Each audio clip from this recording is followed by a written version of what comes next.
اگر ایک بندے کو نظر لگی ہے تو اس کے گھر کے اندر جو دوسرے افراد ہیں ان کے اوپر بھی اس کے امپیکٹ آتے ہیں. ہر کام کے اندر آپ رکاوٹ، ڈیلیز کہ چند مہینے پہلے کام بہت اچھا تھا، ایک دم خرابی آ گئی، ذہن کے اوپر نا ایک بوجھ کی کیفیت طاری ہوتی ہے. چھوٹی سی بھی بات ہوگی لیکن اس کے اوپر گھر میں بحث و تکرار شروع ہو جائے گا. کاروبار کے اندر تنزلی، انکم کم، خرچے آپ کے بڑھنا شروع ہو جاتے ہیں اور گھر کی چھوٹی چھوٹی چیزیں خراب ہونا شروع ہو جاتی ہیں. نظر ایک ایسی چیز ہے جو بتا کے نہیں لگتی، لگ جاتی ہے. السلام علیکم ناظرین، آج کی ویڈیو میں ہم بات کریں گے سید محمد علی زنجانی صاحب سے نظر بد کا شکار وہ افراد جو ایک ہی گھر میں رہتے ہیں اور عموماً یہ تاثر پایا جاتا ہے کہ جب یہ فیل ہوتا ہے کہ فلاں شخص نظر بد کا شکار ہے زنجانی صاحب، تو کیا نظر بد کے اثرات گھر میں موجود دیگر افراد پہ بھی اثر انداز ہوتے ہیں؟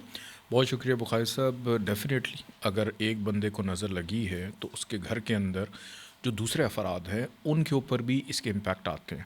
سب سے پہلے تو میں علامات بتا دوں کہ اگر نظر بد کا شکار کوئی شخص ہے اس کے گھر کا ماحول کیا ہوگا. سب سے پہلے یہ ہوتا ہے کہ ذہن کے اوپر نا ایک بوجھ کی کیفیت طاری ہوتی ہے. چھوٹی سی بھی بات ہوگی لیکن اس کے اوپر گھر میں بحث و تکرار شروع ہو جائے گا.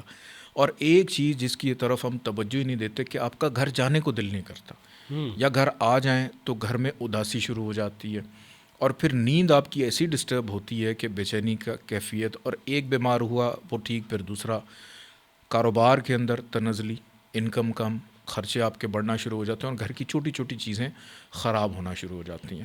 تو ان علامات کو اگر آپ مد نظر رکھیں، دیکھیں، اور آپ کے گھر میں اگر موجود ہیں کہ ہر کام کے اندر آپ رکاوٹ، ڈیلیز کہ چند مہینے پہلے کام بہت اچھا تھا، ایک دم خرابی آ گئی، ایسے ہی تو اس کے لیے بہت سارے وظائف، جیسے آپ چاروں کل پڑھتے ہیں، آیت الکرسی پڑھتے ہیں. بہت ساری دو چیزیں بڑی مجرب ہیں جو کہ سیدعلیزنجانی.com پہ موجود ہیں.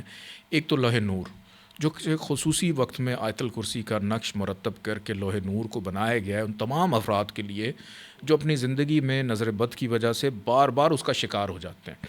اور نظر ایک ایسی چیز ہے جو بتا کے نہیں لگتی، لگ جاتی ہے. بالکل ہے. تو اس سے بچنے کے لیے، جیسے شوگر ہے نا، اب شوگر ہو جانے کے بعد شوگر کو ریورس کرنا اس طرح سے پاسبل نہیں ہوتا، لیکن ڈاکٹر انسولین پہ لے آتا ہے کہ آپ کی باڈی بیلنس رہے. اسی طرح آپ کی یہ روحانی انسولین ہے تاکہ آپ کا روحانی اور بیلنس رہے. اور بار بار اگر آپ نظر بد کا شکار ہو رہے ہیں اس سے بچیں. اور دوسرے نمبر پہ عرق پاکیزہ، وہ بھی آپ منگوا کے استعمال کریں. اور جن گھروں کے اندر سورہ بقرہ اور سورہ آل عمران، اکثر لوگ یہ کرتے ہیں کہ سورہ بقرہ کی تلاوت اپنے گھر میں چلا کے چھوڑ دیتے ہیں. اب وہ موکلات سن رہے ہیں، وہ فرشتے سن رہے ہیں، گھر کی فضائیں سن رہی ہیں، لیکن جس بندے پہ اس نے اثر کرنا ہے اس کی توجہ نہیں. کہ آپ جہاں پہ سورہ بقرہ کی تلاوت سنتے ہیں یا گھر میں لگاتے ہیں اس کے ساتھ سورہ آل عمران، جس کی بہت افادیت ہے، کہ اگر آپ کے گھر میں سورہ بقرہ کے ساتھ سورہ آل عمران بھی پڑھی جائے، خاص طور پہ جمعرات والے دن، تو آپ پابندی بنا لیں اس کو اپنے گھر میں ایک دفعہ، دونوں کو ایک ایک دفعہ پڑھیں، اول آخر 14 دفعہ درود پاک کے ساتھ، اور عرق پاکیزہ پہ دم کر کے اس کا چھڑکاؤ اپنے پورے گھر میں کریں تاکہ ایک ہفتے کے لیے آپ اس چیز اور اس کیفیت سے محفوظ رہ سکیں. بہت شکریہ ناظرین، آپ نے زنجانی صاحب کی اس ویڈیو میں تفصیل سے سنا کہ نظر بد کتنی نظر بد ہے کہ وہ صرف آپ کو نہیں، آپ کے گھر میں اہل خانہ کو، گھر کے ماحول کو بھی ڈسٹرب کرتی ہے.